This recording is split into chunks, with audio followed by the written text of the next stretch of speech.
So Zimbabwe is undergoing a major historic change with the implementation of the new leadership for the first time in its history. I just want you to know I'm reading this from this lovely document. This country has a new belief that has caught the attention of millions of Zimbabweans living outside the country, as well as the ones in the international community. And today I am chilling here, sitting, let me use proper English. I'm sitting here with Tinotenda Maveneka. Yes, nice to meet you. Now, welcome to Nina and the other guys. Nice to meet you. I'm here, yes, to talk about that. We are basically going to be having a forum on the 12th of May on the role of the youth in the development of Zimbabwe in South Africa. So we're trying to implement a space where it's a bit neutral and trying to shift the attention away a bit from the politics and focus really on what the youth can do.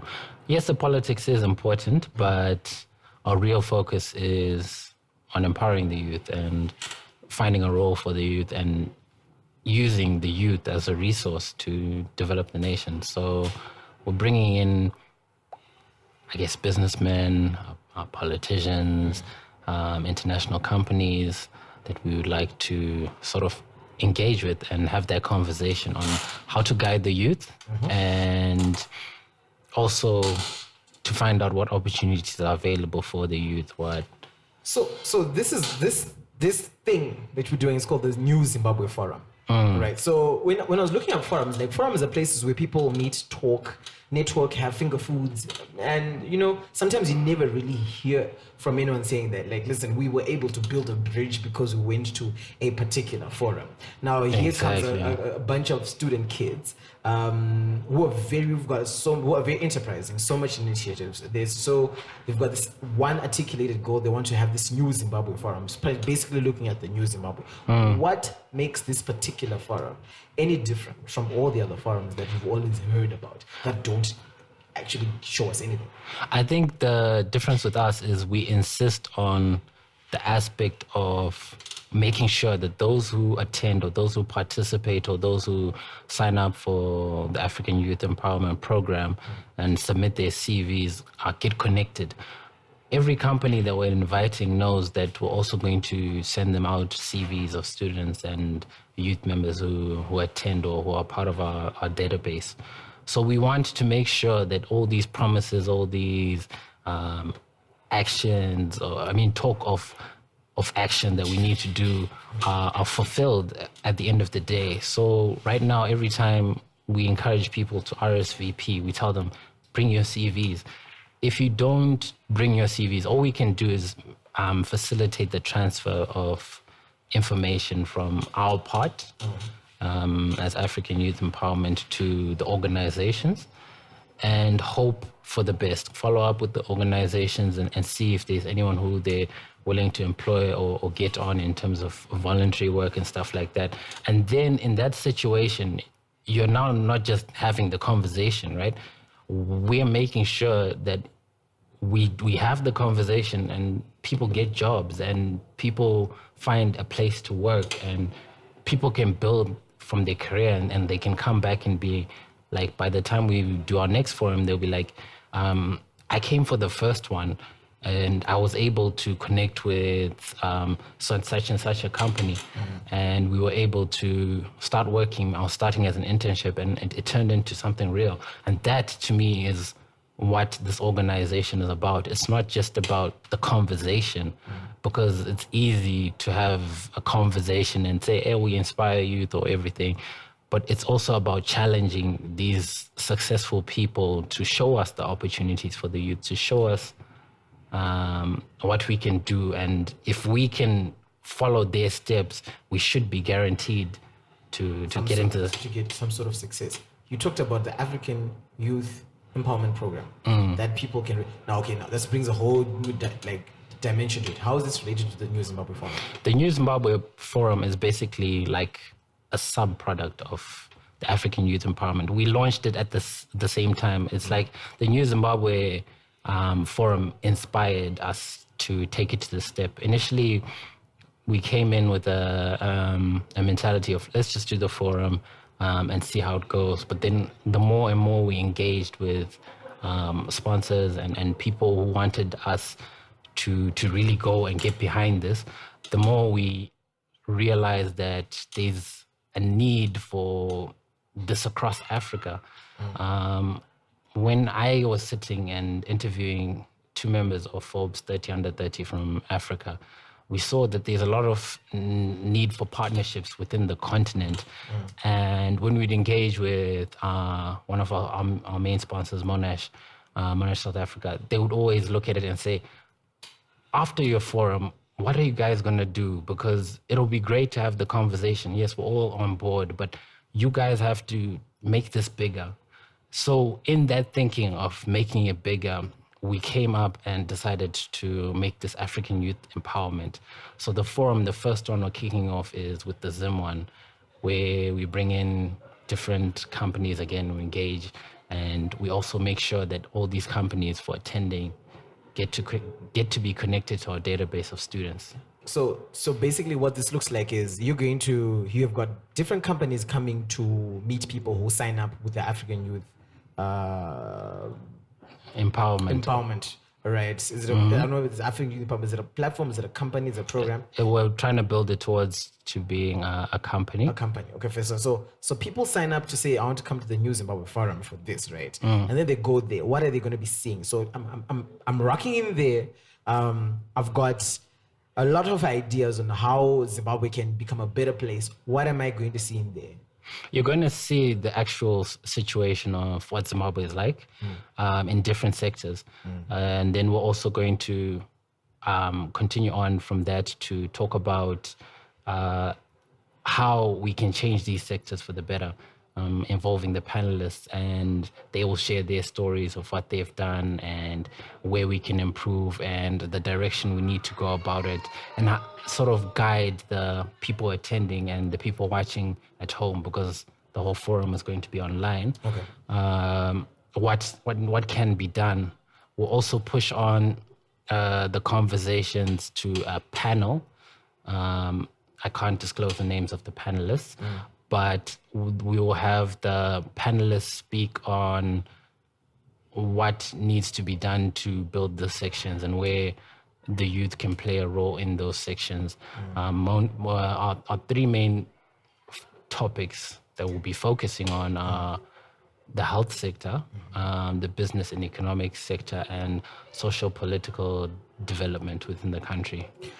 Okay, so now you are students from Monash and you're a student from Monash yourself. Now, what role do students in the diaspora have in the building of Zimbabwe? Given that most of the students in the diaspora don't even want to come back because see there's no jobs, it's bad for us. Right now, you've got this one girl from the UK, #Visabe, who was crying online because her life had been ruined and she probably couldn't even fathom the idea of coming back to Zimbabwe. What role do you think the diaspora students have in this country right now? Like, do you even think they actually want to buy into it? I think the truth is, if you see the way that the diaspora youth Zimbabwe engage with what's happening in Zim, the heart is still in Zimbabwe. We can't deny that. Our families are always going to be here. We have so many friends here with so many memories here. Even if someone doesn't want to come back home, the truth is people want a situation where Zimbabwe gets better. And people are willing to contribute their time and their effort and their resources so long as, they're getting paid and it's also helping the country. I mean, if you can come in and do your skills, let's say your IT skills in Zimbabwe, and it's paying you the same amount or more as you would in a country like UK, because we've been working in developing IT sections, or we've been working in developing maybe health sections, and we've been allocating, the right funding towards it. I think most people would still want to come back home or at least work home. I mean, for me, I personally believe that wherever my dreams take me, I'll follow them, whether it's Zim or South Africa or UK or India or Libya, wherever. If there's an opportunity for me to create or to get people employed, that's my passion. I like the idea of empowering people. That's pretty cool. Let's just on the issue of empowering, right? Just because we gotta wrap up this a little bit. what to you, or when you look at it from the Zimbabwe New Zimbabwe Forum point of view, African youth empowerment, like in general, what do you think are the biggest barriers from youth inclusion in health, in politics, in business and economic, in those sectors that you guys are going to be talking about at the actual New Zimbabwe Forum? What do you think are our biggest barriers right now? Do you think they are self-inflicted? Do you think they are there? To you, like? Well, I think one of the reasons why I'm having the forum is also to find out the biggest barriers. But personally, from what I've seen, I think sometimes it's a lack of knowledge when it comes to, I guess, the health sector. It's a lack of knowledge or of understanding of where the opportunities are, because my degree was in public health. So I can see that we need to find health solutions for the larger community. And I can see how we can do that. But when I compare that with another one of the sections like business, it's different, because with business, sometimes it's a case of in Zim, things move a bit too slowly. Like setting up a business in Zim can take like a month, but in a country like Zambia, it's 6 days. So small things like that, improving the operations. Even right now, like as a person, I've been living in Joburg, and I've seen that it's a bit slower when I come back to Zim and I'm trying to communicate things with people in Zim. The intensity is not there. I think we've lost that intensity. The urgency, the agency, and Yes. it seems to just get things done there and there. Yes. So some of these things that you guys are going to talk about are some of the barriers that we have made for ourselves, such as speed. I mean, like we can talk about the ease of doing business, but sometimes the ease is, can you just reply an email on time, for an example? Exactly. I'm hoping I was replying on time. That means no. But yeah, I mean, because we have to wrap up for the actual podcast bit of this, how can a person who's listening to this right now be involved in this New Zimbabwe Forum, and like dates and when, where, how? Okay, it's going to be on the 12th of May at Monash, South Africa.